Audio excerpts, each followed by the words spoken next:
ওয়াক্ত নামাজ পড়া ফরজ। আপনি কটা দেখবেন, আমি চোখে আঙুল দিয়ে দেখিয়ে দেবো 5 ওয়াক্ত নামাজ পড়ে না, কোরবানি করছে।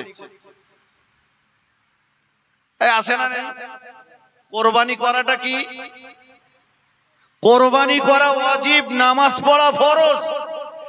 স্পষ্ট মসলার কিতাবের ভিতরে এসছে কোরবানির 7 জন ভাগীদারের ভিতরে একজনের নিয়ত যদি গোশত খাওয়া হয়, একটা ভাগীদার যদি হারামখোর হয়, একটা ভাগীদারের নিয়ত যদি গন্ডগোল থাকে, বাকি 6 জনের কারো কোরবানি কবুল হবে না। কলেমা পড়ে মুসলমান হয়েছিলেন, তাই না?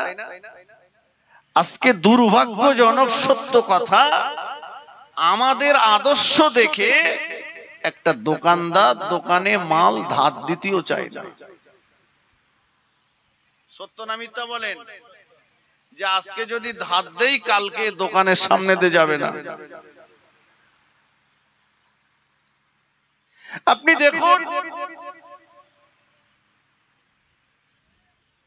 মুসলমানের ছেলেদের ওঠা বসা, মুসলমানের ছেলেদের জামা কাপড় পরা, মুসলমানের ছেলেদের খাওয়া দাওয়া, তাদের চাল চলন একটা বেঈমান গায়ের কওমকেও হাসাচ্ছে। সত্য না মিথ্যা বলেন ভাই? কদিন পরে ঈদের দিন আসছে, আমরা রেডি, ঈদের নামাজ পড়বো, মাশাআল্লাহ আলহামদুলিল্লাহ, ভালো জিনিস। আচ্ছা বলেন দিন, ঈদের নামাজ পড়া কি? ফরজ, ওয়াজিব, সুন্নত, নফল, মুস্তাহাব, কোনটা? কথা বলেন। ওয়াজিব।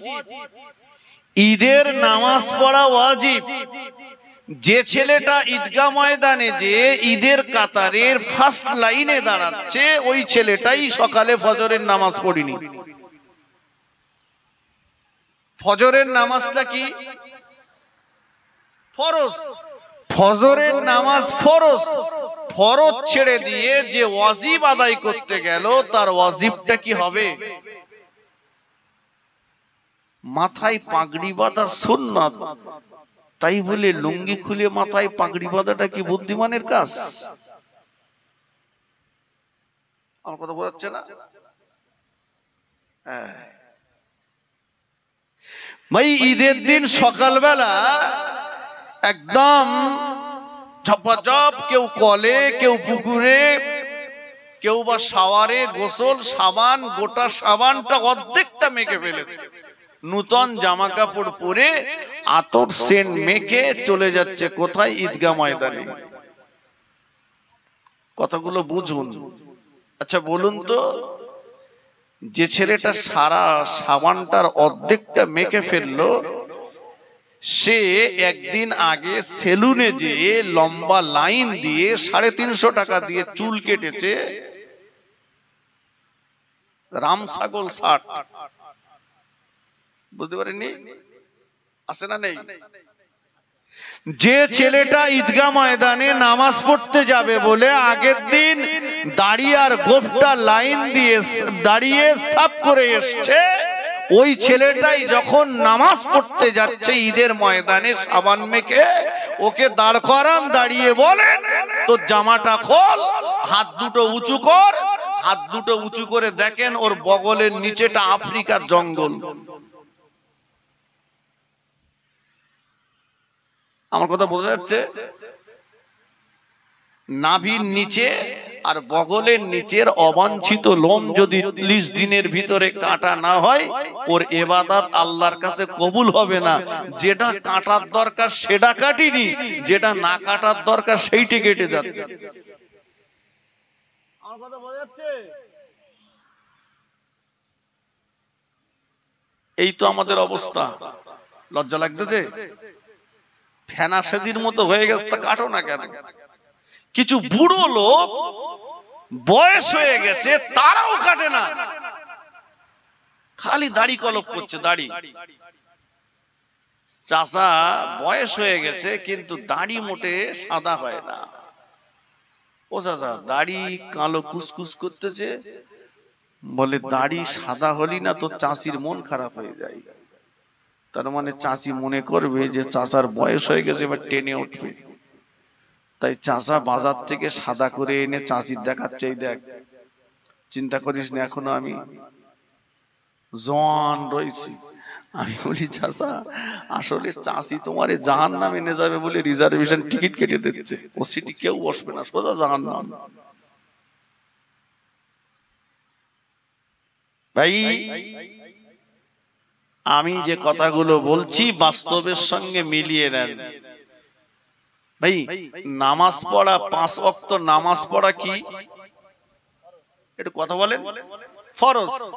ওয়াজ থেকে কিছু তো শুনতে হবে, কিছু তো জ্ঞান নিতে হবে নাকি? 5 ওয়াক্ত নামাজ পড়া ফরজ। আপনি কটা দেখবেন, আমি চোখে আঙুল দিয়ে দেখিয়ে দেবো 5 ওয়াক্ত নামাজ পড়ে না, কোরবানি করছে। আছে না? কোরবানি করাটা কি? কোরবানি করা ওয়াজিব, নামাজ পড়া ফরজ। স্পষ্ট মসলার কেতাবের ভিতরে এসছে, কোরবানির 7 জন ভাগীদারের ভিতরে একজনের নিয়ত যদি গোশত খাওয়া হয়, একটা ভাগীদার যদি হারামখোর হয়, একটা ভাগীদারের নিয়ত যদি গন্ডগোল থাকে, বাকি 6 জনের কারো কোরবানি কবুল হবে না।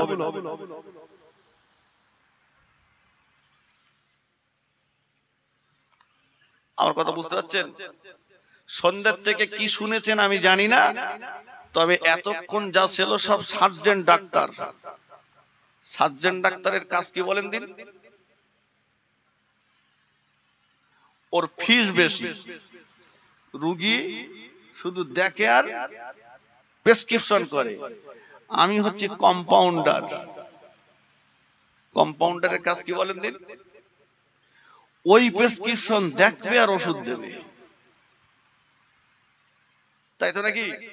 দে বলবে এই কটা খাও তো তোমার কলেরা ভালো হবে, না খাও তো ডাক্তার দেখানো বেকার হলো, প্রেসক্রিপশন নিয়ে বাড়ি যাও। গোটা কত ওষুধ দিয়ে যাচ্ছি, যদি খান আপনার উপকার হবে, সমাজের উপকার হবে। ভাই কোরবানি, আবার কেউ কেউ গরু কিনছে, তা ওর মনে হয় দাড়ি পাল্লা সঙ্গে করে নিয়ে গেলি ভালো হয়, ওজন করে একদম পুরো বসে। আবার কোরবানি দিয়ে সকালবেলা দোকানে বসে গল্প হচ্ছে, তোদের গরু কত? বলে 17। বলে এটা আমাদের 27। ও বলে তোদের 27, আমাদের 37। এই তো কোরবানি। কোরবানিটা কোত্থেকে এসছে? ভাই ওয়াজ ঠিক জায়গায় আমি নিয়ে যাব, মনে রাখুন। নবী ইব্রাহিম খলিলুল্লাহ, সংক্ষেপ কথা, বেটা ইসমাইল আলাইহিস সালামকে কোরবানি দিতে যাচ্ছেন। স্বপ্নে দেখেছেন প্রিয় বস্তুকে কোরবানি করতে হবে, বেটাকে কোরবানি দিতে যাচ্ছেন। আজকে অনেকের সাধ্য সামর্থ্য থাকবার পরেও কোরবানি করে না। কেন করে না? ও জানে যদি কোরবানি করি হয়তো 4 কেজি গোশত থাকবেন, কিন্তু না করলে 14 কেজি পাবো। ওর থেকে করার দরকার নেই, না করে তো 14 কেজি পাচ্ছি। খা। কিয়ামতের ময়দানে না ওই মিসকিনরা টানবে, চুল ধরে টানবে, কেউ কান ধরে টানবে, বলবে আল্লাহ এ আমাদের হক নষ্ট করেছে। কেন? ও যদি 14 কেজি না নিত আমরা 2 কেজি করে বেশি পেতাম।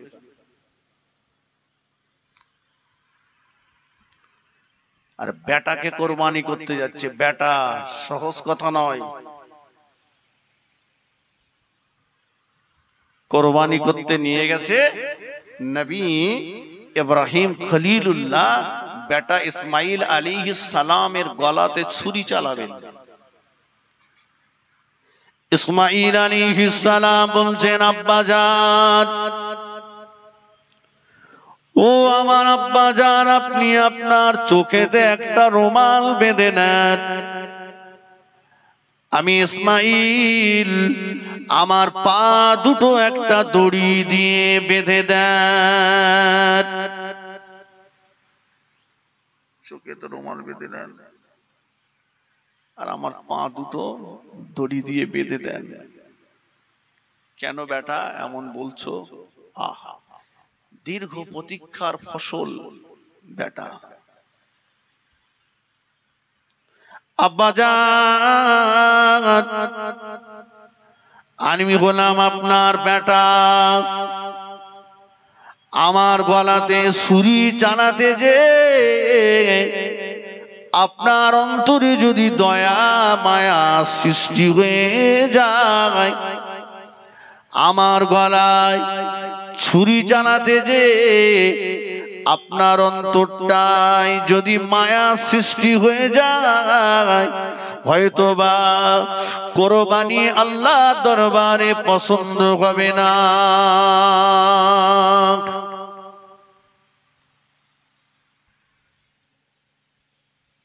বলছে চাচা, বলে খোকা বলো, গরুটা 16,000 কিনেছি, লস হচ্ছে বলে মনে হচ্ছে?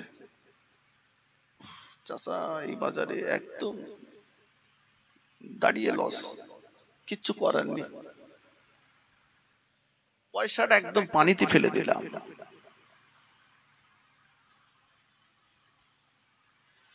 ও আব্বাজান,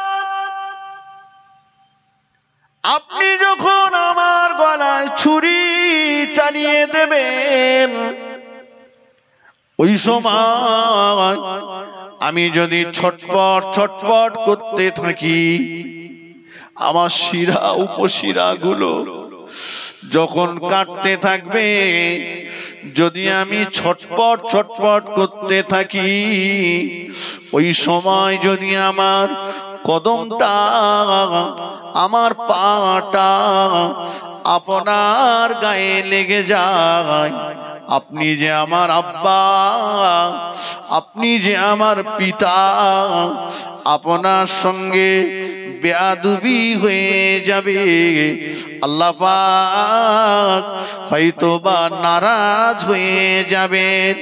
এজন্য আমি ইসমাইলের কদম দুটো আব্বা আপনি দড়ি দিয়ে বেঁধে নেন। চুরি বলতে পারলেন না সুবহানাল্লাহ? ছেলে, তুমি কোরবানি করতে যাচ্ছ, বাপেরে ভাত দাও না।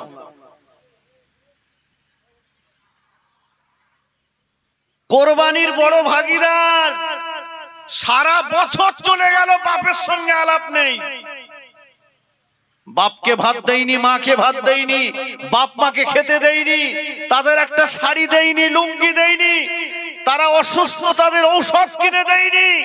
ছেলে আজ টাকা হয়েছে, কোরবানির ভাগীদার হয়েছে, বেটা ইসমাইল কোরবানি হতে যাচ্ছে আর বলছে আব্বা আমার কদম যেন আপনার গায়ে না লাগে, কারণ আপনি আমার আব্বা, যদি বেয়াদবি হয়ে যায় আল্লাহ নারাজ হয়ে যাবে। মা বাপকে খেতে না দিয়ে তুমি যদি কোরবানি করতে যাও, তোমার কোরবানি কবুল হবে? এই কথা বলেন। দেখবেন কটা ছেলে বাপকে মারছে, ছেলে বাপকে মারছে, আজকে ক্ষমতা হয়েছে, রক্তের তেজ হয়েছে, মাকে মা বলে মানে না, মাকে মা বলে ডাকে না। কত মায়ের অভিযোগ সারা বছর একটা শাড়িও কিনে দেয় না। কেউ কেউ পীরির কাছে মুরিদ হয়েছে, আর কেউ কেউ গিন্নির কাছে মুরিদ হয়েছে। বুঝতে পারোনি? তুমি কি জানো, আমাদের দেশে যখন অভাব ছিল, আমরা সে অভাব পাইনি, তবে দাদুদের কাছে গল্প শুনেছি, দেশে অভাব ছিল, খাওয়ার কষ্ট ছিল, জবের আটা মাইলো ভুট্টা খেয়ে পরের বাড়ি জন মজদুরি মেনদারি রাখালি করে ফ্যান আমানি চেয়ে নিয়ে আমাদের ঘরে মানুষ করেছে। কথা ঠিক কিনা বলেন? 10 দিন 15 দিন 20 দিন 1 মাস অন্তর বাড়িতে ভাত রান্না হতো। যেদিন রান্না হতো সেদিন বাড়িতে যেন ঈদ হতো। আজকে ভাত রান্না হচ্ছে, আজ তারা কিচ্ছু নিয়ে যায়নি, সব ফেলে রেখে কবরে শুয়ে পড়েছে, আর তুমি তাদের কথা ভুলে গেছো। ছেলে আজ রক্তের তেজ হয়েছে, টাকা হয়েছে, মাকে বলছে মা তুমি বারবার বলো, বারবার বলো, দুধ খেয়েছি দুধ খেয়েছি, বলো তো কত টাকা দিলে দুধের ঋণ শোধ হবে? তোমার দুধের ঋণ শোধ করে দেবো। মা বলে বেটা দুধের ঋণ শোধ করে দিবি? হ্যাঁ, বারবার তুমি বলো দুধের ঋণ শোধ কর, বলো আমি দুধের ঋণ শোধ করবো। মা বলে বেটা যা সন্ধ্যাবেলা বাজার থেকে একটা আম কিনে নিয়ে আয়। সন্ধ্যাবেলা বাজার থেকে একটা আম কিনে নিয়ে আয়। ওই আমটা আনলেই তো দুধের ঋণ শোধ হয়ে যাবে। কি দিয়ে? আম। আম। আপনাদের বাজার কোথায়? বেদবেড়িয়া বাজার থেকে একটা আম কিনে আনবি বেটা, তোর দুধের ঋণ শোধ। ও বেটা সন্ধ্যাবেলা একটা আম কিনে এনেছে। মা বলে, বেটা খাওয়া দাওয়া করে আমটা তোর বুকের উপরে নিয়ে শুয়ে পড়, আমি যখন চাইবো তখন আমাকে দিবি, তোর ঋণ শোধ। ও শুয়েছে, ঘুমিয়ে গেছে, আমটা সাইডে পড়েছে, পিঠের তলায় চলে গেছে। ও যত এপাশ ওপাশ করেছে তত আমটা পিঠের তলায় ল্যাপটা চ্যাপটা হয়ে গেছে।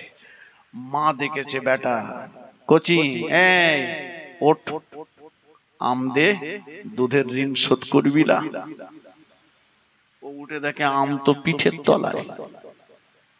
মা, আজকে আর না, আজকে আর না, কালকে হবে।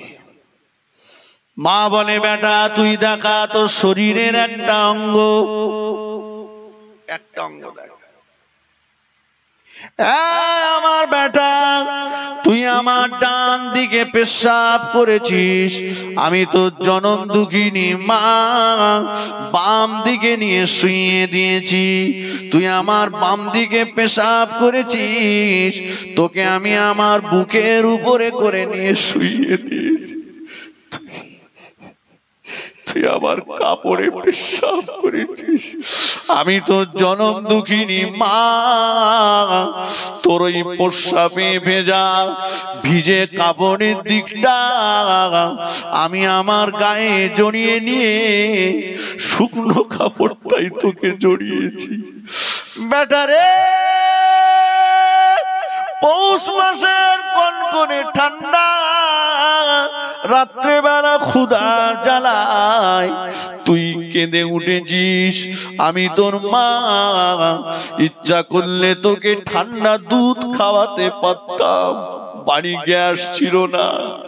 আমি তোর মা ওই রাত্রে উঠে যে উনানে যে উনানটা জ্বালিয়ে দুধটা গরম করে তোর মুখে দিয়েছি। বেটা, যদি ঠান্ডা দুধ খাওয়াতাম তোর সর্দি হতো, কাশি হতো, জ্বর হতো।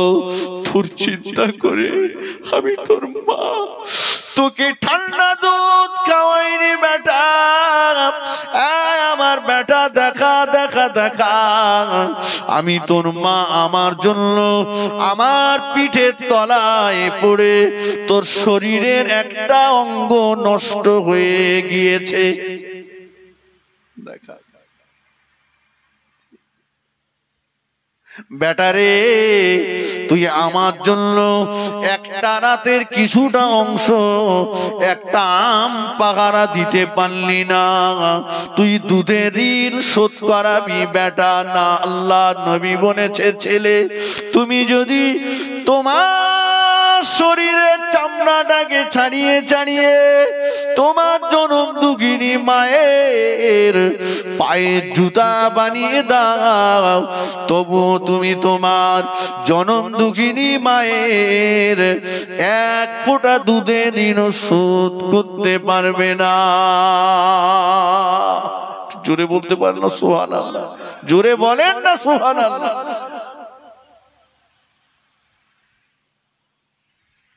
মা কাঁদছে, মা কাঁদছে, এ কোরবানির ভাগীদার। শুনে যাও, গোটা পৃথিবীতে যত আলেম মাওলানা মুফতি পীর সাহেব আছে, সবাই যদি তোমার প্রতি খুশি থাকে, তোমার মা বাপ যদি তোমার প্রতি অসন্তুষ্ট থাকে, তোমার মরার পরে তোমার কবরে সেকেন্ডে সেকেন্ডে বাস পড়বে। কথা বোঝনি? গোটা পৃথিবীর সবাই তোমার বিপক্ষে চলে যাক, তোমার আব্বা আর মা যদি তোমার প্রতি খুশি থাকে, তোমার কবরে রহমত নাজিল হবে। জোরে বলুন, জোরে বলেন। মা বাপের চাইতে বড় পীর গোটা পৃথিবীতে আর কেউ নেই, কেউ নেই। মক্কার পীর, মদিনার পীর, কোন পীর, আমি সব পীরকে শ্রদ্ধা জানাই, আমি পীরপন্থী, পীর বিরোধী নই, তবে মা বাপের চাইতে বড় পীর গোটা পৃথিবীতে আর কেউ নেই। তুমি সেই মা বাপকে ছেড়ে কোথায় যাচ্ছ, কার কাছে যাচ্ছ? জীবনে মায়ের পায়ে হাত দাওনি, বাপের পায়ে হাত দাওনি, তুমি একেবারে ঈদগাহ ময়দানে যে ইমাম সাহেবের বুক ব্যথা করে দেওয়ার পর তোর বাপের পায়ে হাত দিকে যা, ক্ষমা চেয়ে এলে বাপের কাছ থেকে, মায়ের কাছ থেকে ক্ষমা চেয়ে এলে। মা বাপ বেঁচে নেই, ঈদগাহ ময়দানে যাওয়ার সময় যদি সুযোগ না হয়, বেটা ঈদের নামাজ পড়ে বাড়ি এসো না, ঈদের নামাজ পড়ে সোজা মা বাপের কবরের পাশে যেয়ে দাঁড়াও। জানো, এমন একটা দিন ছিল, আব্বা পরের বাড়িতে জন মজদুরি করত, ঈদ এসে গেছে, আমার নতুন জামা নেই, মা বারবার আব্বাকে বলতো ঈদ এসে যাচ্ছে, আর কদিন বাকি আছে, আমার বেটাকে একটা জামা এনে দেবে না, আমার কচিকে একটা জামা এনে দেবে না, আমার কচি নতুন জামা পরবে না। হ্যাঁ, বারবার বলতো। মা নিজের শাড়ির কথা বলিনি, মা বলিনি আমাকে একটা শাড়ি এনে দাও, মা বলতো আমার বেটাকে একটা জামা এনে দেবে না, আমার বেটা নতুন জামা পরবে। আমি যখন নতুন জামা পরতাম সবচাইতে বেশি খুশি হতো কে? কথা বলে মা। মাস বেঁচে নেই, আমি জামা পরেছি নতুন, ছেলে ঈদের নামাজ পড়ে মায়ের কবরের পাশে চলে যাও, মায়ের কবরের পাশে দাঁড়িয়ে তুমি যা জানো তাই পড়ো, দরুদ শরীফ পড়ো, কলেমা শরীফ পড়ো, সুবহানাল্লাহ, আলহামদুলিল্লাহ বলো, আর হাত দুটো তুলে বলো, আল্লাহ আমাকে নতুন সাজে দেখলে যে সবচাইতে বেশি খুশি হতো, আল্লাহ তুমি আজ কবরে তাকে খুশিতে রেখে দাও। সন্তানের চোখের পানি নাকে ডোগায় আসার আগে ওই দোয়াটা আল্লাহ পাকের দরবারে কবুল হয়ে যায়। জোরে বলুন, জোরে বলেন। বেটা ভুলে যেও না মা বাপকে, কষ্ট দিও না মা বাপকে। মা বাপ যাদের বেঁচে আছে, মা বাপের সেবা করো, নিয়ামত হারিয়ে গেলে আর পাবে না। দেখবেন আপনি কোথাও কাজে গেছেন, ফেরার সময় ছিল রাত 9টা, হয়ে গেছে রাত 12টা, সবাই ঘুমিয়ে গেছে, মা জেগে বসে আছে। কত সত্য না মিথ্যা বাপ? বাড়িতে যেই ঢুকেছেন, মা বলছে বেটা এত রাত হলো কেন কচি? তোর কোনো বিপদ হয়নি তো? সারাদিন তোর খাওয়া হয়েছে? কথা ঠিক কিনা বলে? ঘরে ঢুকবেন, গিন্নি উঠে বলছে রাত 12টা বাজিয়েছ, কত কামাই করে আনলে, কোথায় ছিলে? দুটো ভাষার কত পার্থক্য দেখেছেন? মা যেদিন থাকবে না সেদিন এই পাহারাদার আর থাকবে না, খোঁজ নেওয়ার মানুষটা আর থাকবে না। আমি জোনায়েত বলে যাচ্ছি, আমার কথা লিখে রেখে দেন, থাকবে না। মায়ের দোয়া নাও, পীরের দোয়াকে ওভারটেক করে মায়ের দোয়া আল্লাহর আরশে আজিমে যে ধাক্কা মারে। জোরে বলুন। আমি সময় থাকলে প্রমাণ করিয়ে দেবো ইনশাআল্লাহ। ফিরে আসুন। ইসমাঈল আলাইহিস সালাম কুরবানি করতে গেছেন বেটা, ইব্রাহিম নবী বেটা ইসমাঈলকে কুরবানি করতে গেছেন, বলছিলাম না? জি। গলায় ছুরি চালিয়ে দিয়েছেন বিসমিল্লাহি আল্লাহু আকবার বলে, ছুরি চালিয়েছেন, গলা কাটে না। কিতাবের ভিতরে এসছে নবী ইব্রাহিম খলিলুল্লাহ ওই ছুরিটাকে নিয়ে ছুঁড়ে ফেলে দিলেন। ছুরিটা একটা পাথরের উপরে পড়ে পাথরটা কয়েক ইঞ্চি কেটে গেল, পাথরটা কয়েক ইঞ্চি কেটে গেল। ইব্রাহিম নবী বলছেন ছুরি নরম জায়গায় চালালাম, কাটলি না, শক্ত জায়গায় কেটে গেলি। আল্লাহ পাকের হুকুমে ছুরি জবান খুলে গেল, ছুরি বলতে লাগলো, ও আল্লাহ পাকের খলিল ইব্রাহিম আলাইহিস সালাম, আল্লাহ আপনাকে একবার, দুবার, তিনবার বলেছেন কোরবানি করার কথা, আর আল্লাহ পাক আমাকে 70 বার ডেকে ডেকে বলেছেন, ছুরি সাবধান হয়ে যা, ইসমাইলের নামটা আমি আল্লাহ আমার নবুয়তের দপ্তরে লেখা আছে, খবরদার যেন ইসমাইলের গলাটা কাটবি না। আর একটু জোরে বলুন সুবহানাল্লাহ।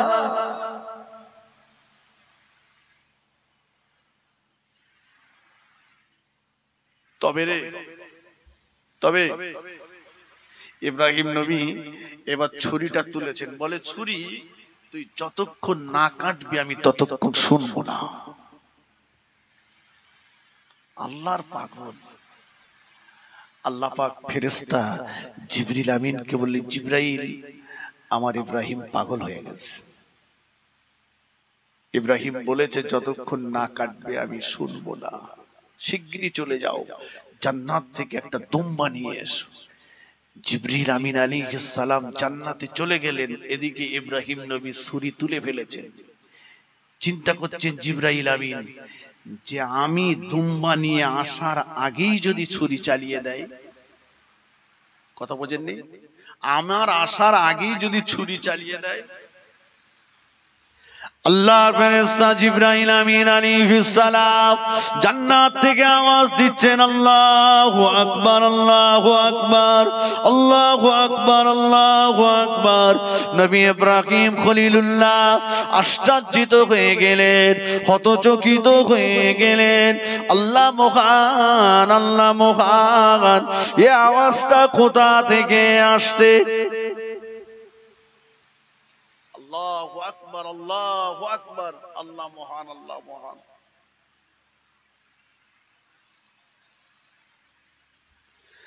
ও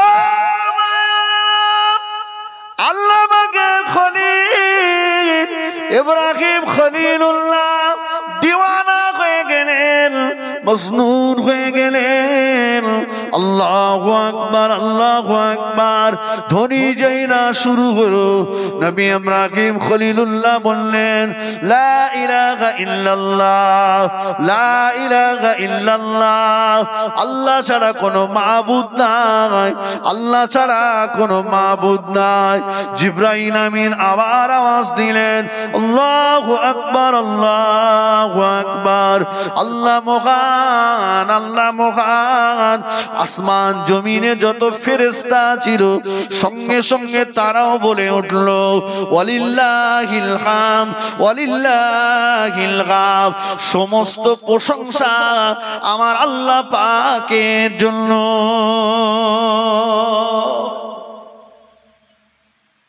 জিবরিল দুম্বা নিয়ে হাজির। এটা কি পড়লাম?